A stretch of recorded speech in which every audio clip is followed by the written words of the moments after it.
Trick or treat.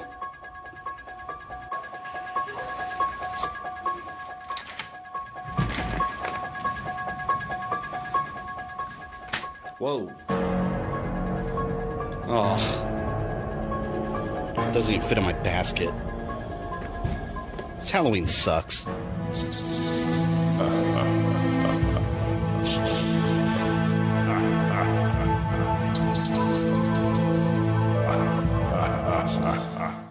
It's the greatest day of the year, Halloween, and I did a little bit of early morning trick-or-treating, and I guess some people didn't really appreciate that because most didn't open the door. In fact, the only person that did open the door didn't even give me candy. They gave me this. Halloween 5, The Revenge of Michael Myers. Halloween 5, The Revenge of Michael Myers. Let me show you guys something. You see this? This is $1 American. If you make a horror movie, and it makes some of these, a couple million of these, you will have a guaranteed sequel. That's what happened here with Halloween 5, and in fact, while Halloween 4 was still in theaters, they were already planning Halloween 5. And just barely a year later, Halloween 5 was in theaters. The Revenge of Michael Myers, although the Revenge of Michael Myers portion of the title doesn't even appear anywhere in the actual film, only in the marketing.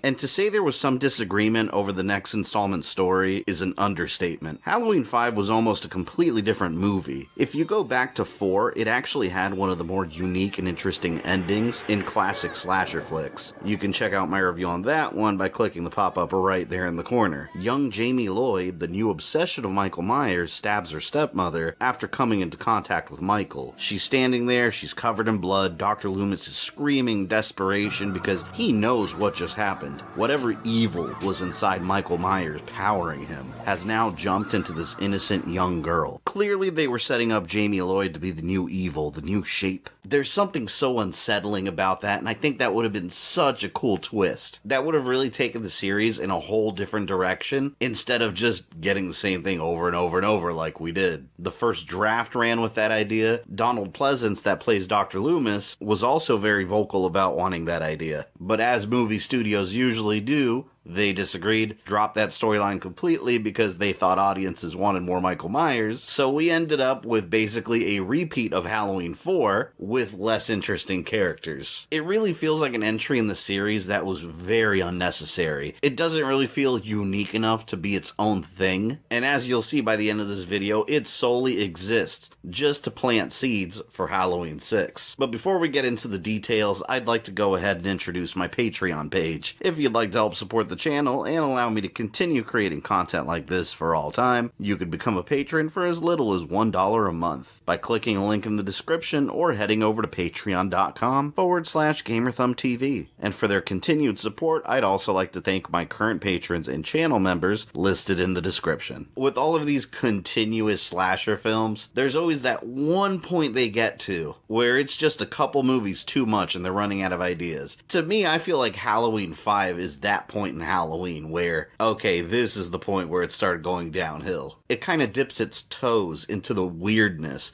that Halloween 6 fully embraces. And they tried doing the same thing they did with the original Halloween 1 and 2. 5 picks up immediately where 4 left off. Last time we saw Michael, he was getting lit up. He fell down a big hole and even blew up with dynamite. There is no way he could have survived, except he did. Turns out Michael Myers crawled away and fell into the river and floating away. After floating down the river, Michael finds this random old man that's living off the grid on his own, completely oblivious to the danger that Michael represents. The old man takes him in and tends to his wounds.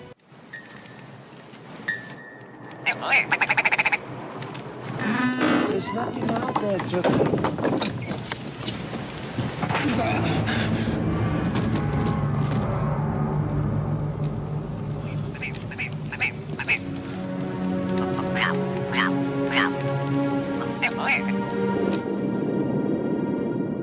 Lesson number 1. If someone ever barges into your house dressed up like this man, bleeding from gunshot wounds, and attempts to choke you before collapsing,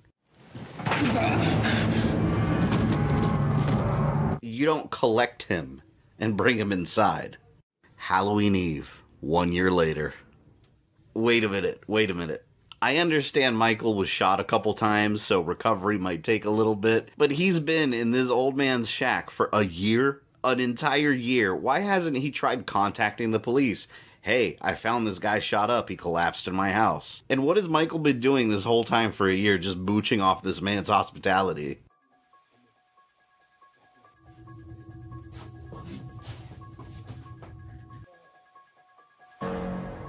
What are you doing?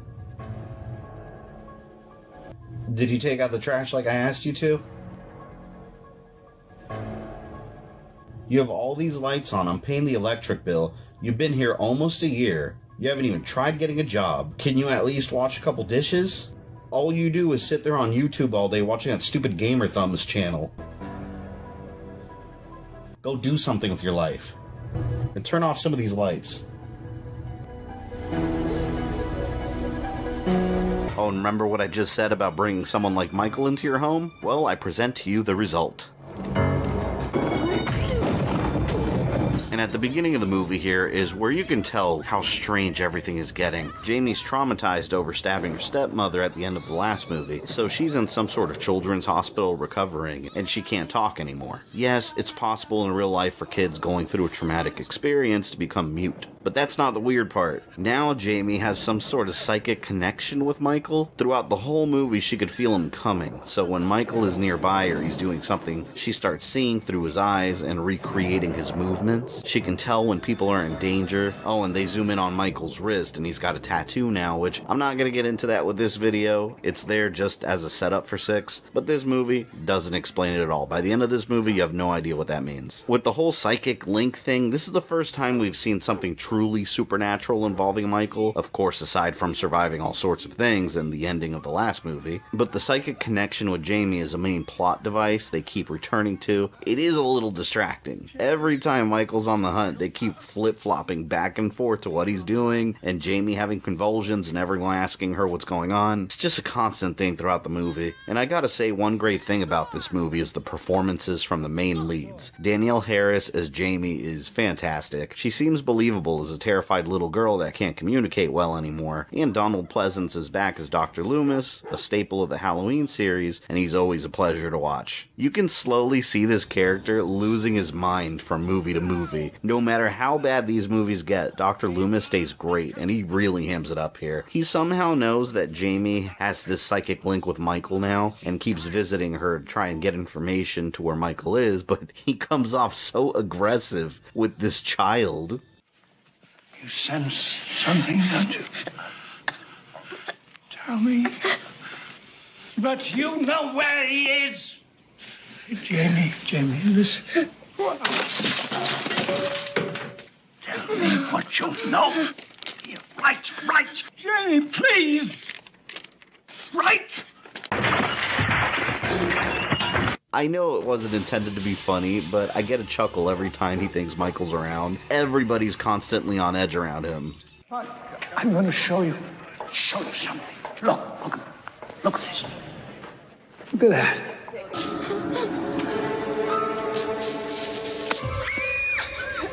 I prayed that he would burn in hell.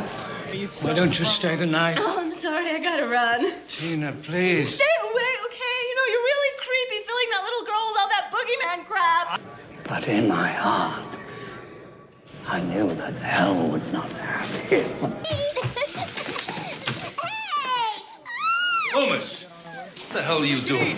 Like I said before, this movie ends up just being a repeat of the same story again. Michael's coming back to town to kill his remaining family member, Jamie Lloyd. Dr. Loomis is desperate to have the police on his side, but as usual, they're skeptical with his claims. Although, just 1 year before, Michael was butchering people around town and his body was never found. It's so predictable. But Michael's not the only threat this time, it seems. Now there's a new character that pops up, known as the Man in Black. This mysterious character that pops up randomly every once in a while, seemingly following or watching Michael. Again, a setup for Halloween 6. This movie doesn't explain it at all. Where's this post stop before Chicago?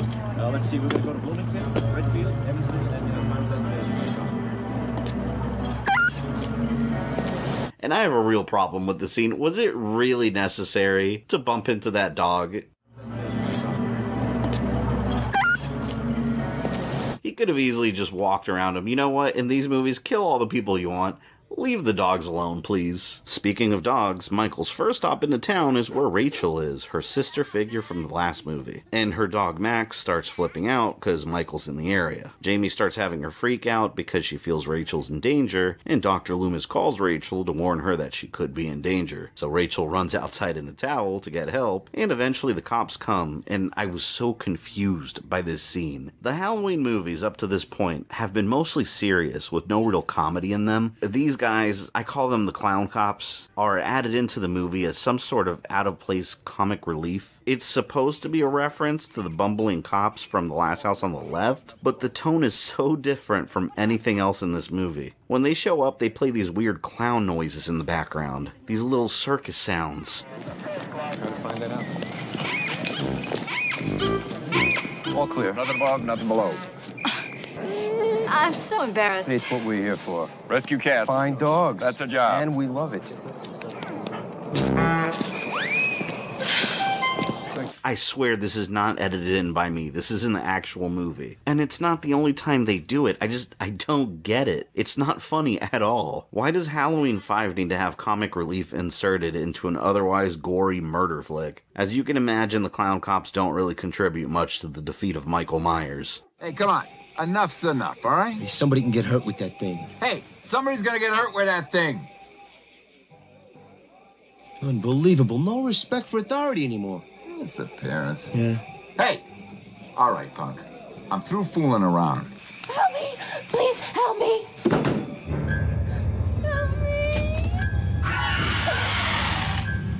Help me! Fortunately, we're lousy cops.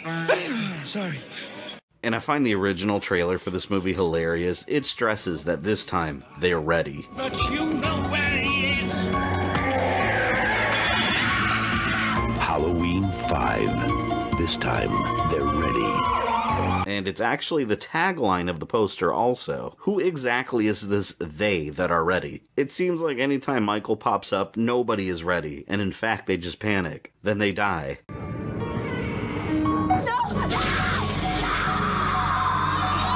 Oh yeah, Rachel gets stabbed right near the beginning and doesn't last. I feel like they should have kept her for this movie because we already got to know her in 4. As a viewer, you've already established that connection with that character. But instead, they decide to kill her off, and the sort of main adult character we follow for the rest of the movie is Rachel's friend Tina that Jamie likes a lot. And Tina has another friend, this blonde girl Sammy, and they both have boyfriends. Sammy's boyfriend is a guy called Spitz, and Tina's boyfriend is called Mike. If you think any of these characters are going to be interesting, you're dead wrong. None of them have any character development whatsoever, no connections to Michael or anything. They're just simply victims for Michael while he's looking for Jamie. And Tina's boyfriend Mike is the stereotypical horror movie douchebag. He thinks he's cool, he wears sunglasses, drives a hot car, and he's a dick to his girlfriend. Not that he really matters anyways.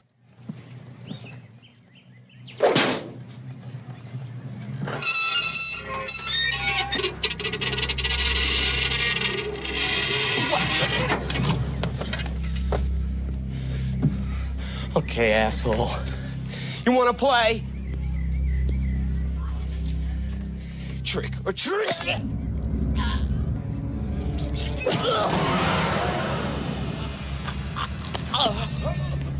Halloween 5 is definitely a bit more violent than the original Halloween movie. Something the series did as it progressed was get gorier and gorier to keep up with all the slasher flicks of the time, raising the bar. But I've seen so much worse, and oddly this film was fighting an X rating due to violence, blood, and gore. The MPAA, the Motion Picture Association of America, was so incredibly sensitive at the time that they had to trim down scenes and remove some of the more graphic moments to keep an R rating. This is nowhere near what I imagine even being close to an X rating. With Mike dead, Michael Myers steals his car and poses as him to pick up Tina later for a Halloween party they were going to go to. And this scene was always so bizarre to me. Michael's wearing a different mask, posing as Mike. Yes, they have the same name. I'm so used to seeing Michael in his classic white mask, it's a bit of a shock seeing him in anything else, although I do have to say this mask, known as the Brute, is actually creepy as hell, with that exaggerated chin and facial features. features, it's scary. And Tina's kind of an idiot too, as many horror movie characters are. She gets in the car and Michael Myers, because he's not actually her boyfriend Mike, doesn't say a word to her and acts incredibly suspicious. Michael, open the door.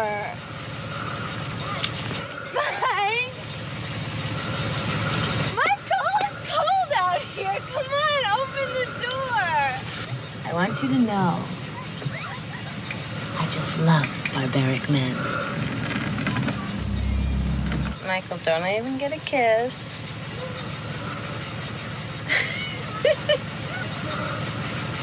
Well, I can't resist your new look.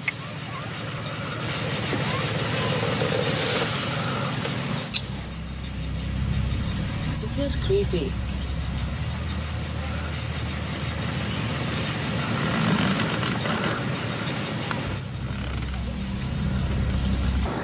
The old silent treatment, huh, Mike? What'd I do wrong this time, huh? Stop here, I want to pack a cigarette. I said stop the goddamn car! I want to pack a cigarette!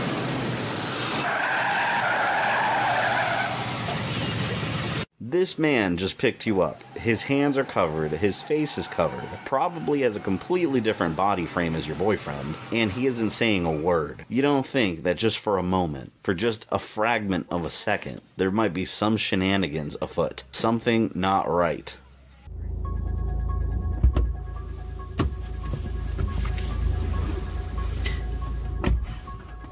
What's up, man?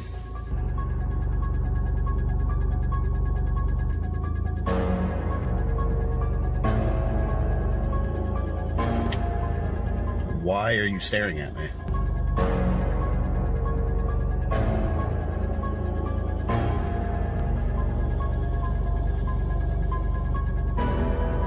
Why being so quiet?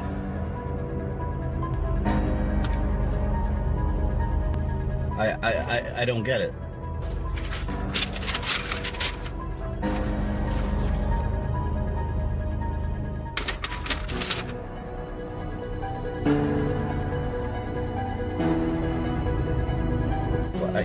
I don't know what that means.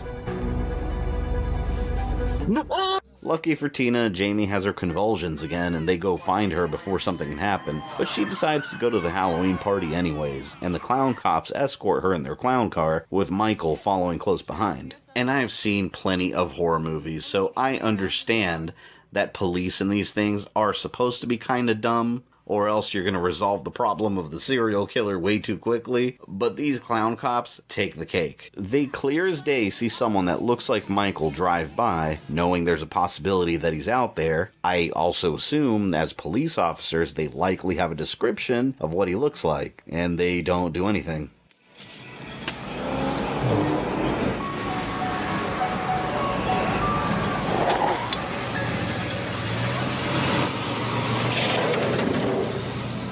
Think? Orders are orders. I look like a life-threatening situation to you? Halloween 5. This time, they're ready. And then I can't even wrap my mind around how stupid these kids are, and it's not the first movie that has played pranks on police, so I can only come to the conclusion that the kids of Haddonfield, Illinois want to get shot. They get bored or drunk or something and decide to pretend that Michael is chasing them. I did not shoot.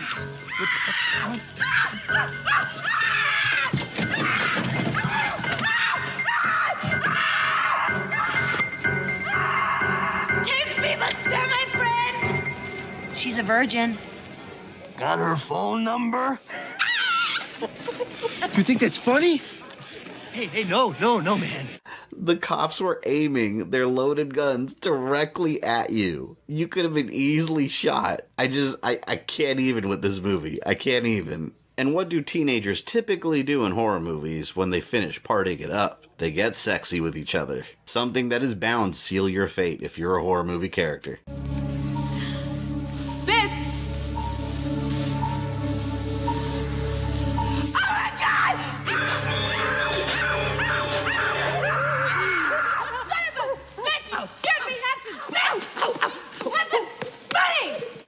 Oh wait, it was a prank. That's right, Michael's not really there.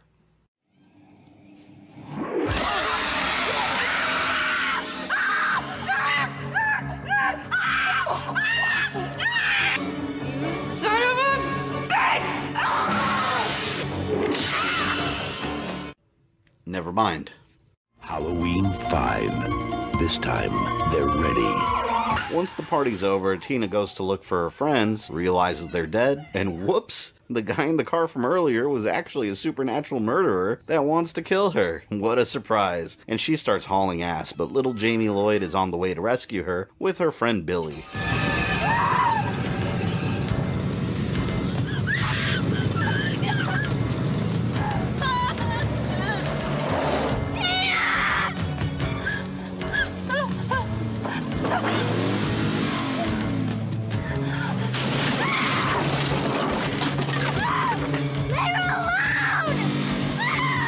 And, oh yeah, she could talk now again, so that's a thing. And you know, I mentioned this in my Halloween 4 video too, the chase is scarier knowing that it's a child that's getting stalked by a psychotic killer. It just has way more of an effect than if it were an adult. Michael wants to run her over with a car badly, he's chasing everyone. Tina's running through the woods screaming, Billy almost gets hit, throws himself out of the way, barely making it. It's complete chaos, and eventually Michael crashes directly into a tree. That crash is actually interesting, because during filming they forgot to yell cut, and Don Shanks, the man playing Michael, was still in the car when the fire broke out. The director was paying attention to the stunt work and he forgot to yell cut. And Wendy Kaplan, who plays Tina, was also injured filming that same scene, when the car almost runs her over. Well, much like real life, her character is injured as well.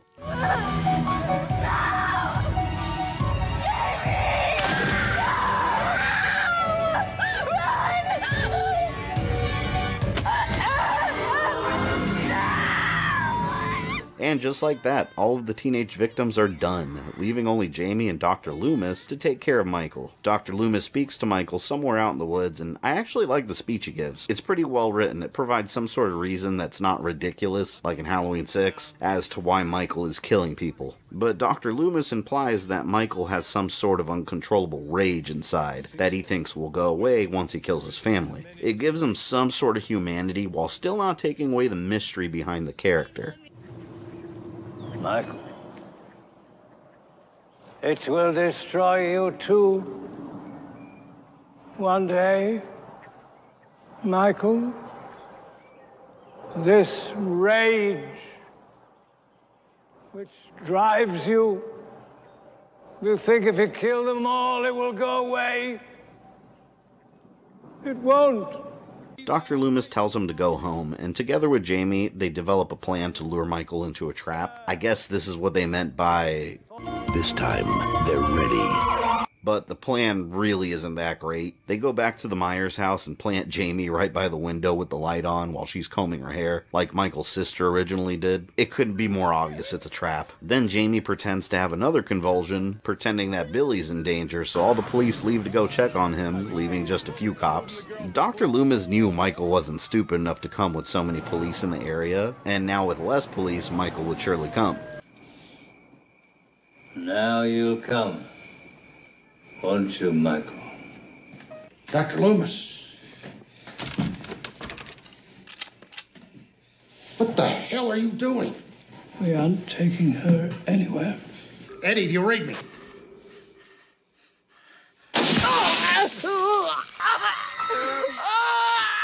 Christ. Gotta call Meeker. Crazy son of a bitch. Charlie. Michael Myers is outside. Dr. Loomis has lost his mind. If you think about it, he's using the remaining cops as bait for Michael. He knows there's no way they won't die. Cold as ice. Michael eventually makes his way inside, and I'd like to reiterate how terrible the mask looks in this movie. Loomis tries to speak to Michael's human side. Like I said before, this whole trap isn't that great of an idea. As expected, everything goes haywire. Dr. Loomis gets attacked, the cop protecting Jamie in her room starts fumbling about, not knowing what to do. Michael starts breaking in and he starts shooting and missing.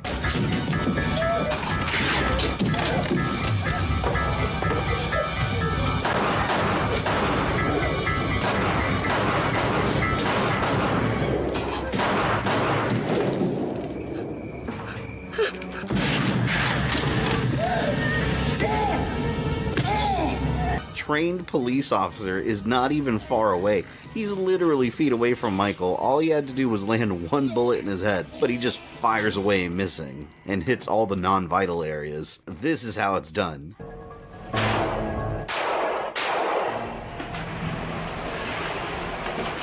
One shot, let's see.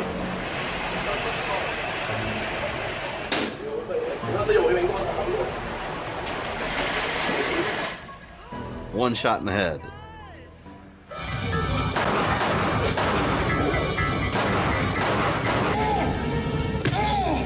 And this is the end game of the movie. Jamie is the only one left running around the house, and she's trying to escape through the laundry chute. Michael's after her, trying to stab her, and originally he would have been successful. He was supposed to stab her in the leg, but again, due to the MPAA's concern of an X rating, they ended up not doing that at all. Once Jamie gets away from him, she finds his secret lair, and it's bizarre. There's a casket in there with her picture on it, and Jamie just climbs in willingly and lays down, while Michael just walks in and he's about to stab her, and in a very Martha moment, she calls him Uncle Boogeyman. In an attempt to humanize Michael, we get a glimpse of his face, and we see a single dramatic teardrop.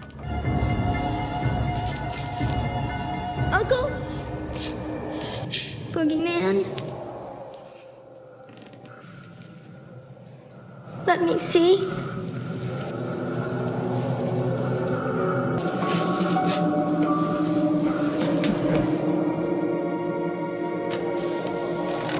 You're just like me.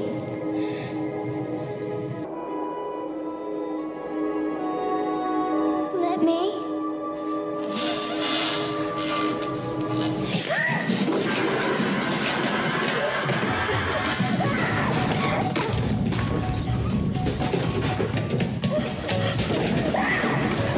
And Dr. Loomis, going nuts, grabs her and waves her around in front of Michael. Again, I love how far gone this character has become from his more calm and collected nature in the first movie. He's absolutely had it with Michael. But now he reveals his trap. Michael gets stuck in this net that drops down, but wait a minute, why didn't he use that before? Or did Dr. Loomis just rush over to that room real quick while Jamie was upstairs and he set up the trap? Michael gets stuck inside after Loomis shoots him with a tranquilizer gun, then beats him down with a wooden plank. I guess that can hurt Michael? He's been set on fire completely and survived. I can't imagine hitting him with a piece of wood would do much to kill him. Actually, in this scene, the real Michael did get hurt. Don Shanks once again was injured on set. Donald Pleasance accidentally broke his nose during this scene.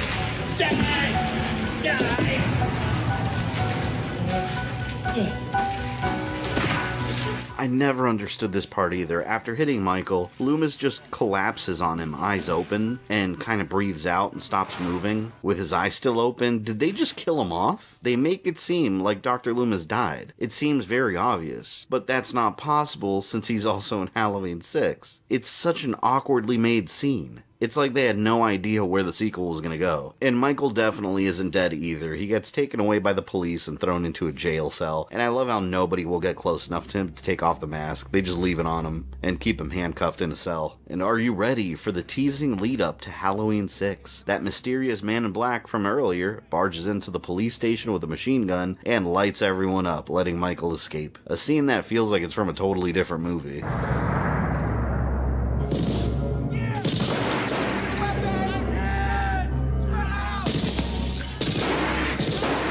Wait in the car.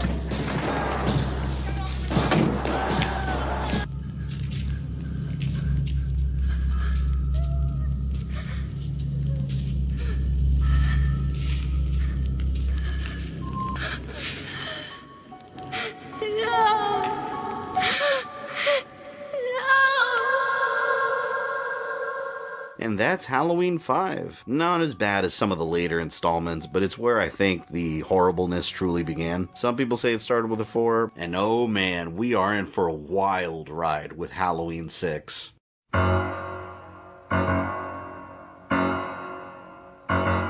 And with that, Monster Month is complete on the channel.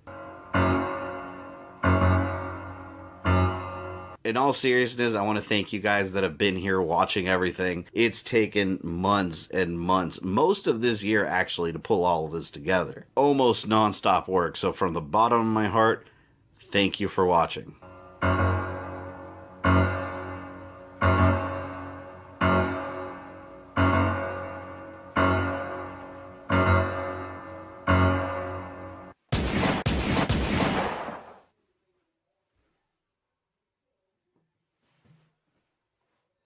This time, they're ready. Since you made it to the end of this video, I assume you enjoyed it, so why don't you go ahead and smash that like button, subscribe, and ring the bell so you don't miss any new content. You can follow me on Facebook, Twitter, or Instagram, links in the description below, and if you'd like to support the channel, you can join my Patreon or become a channel member. This is Fabian, I love you guys, and I'll see you next time.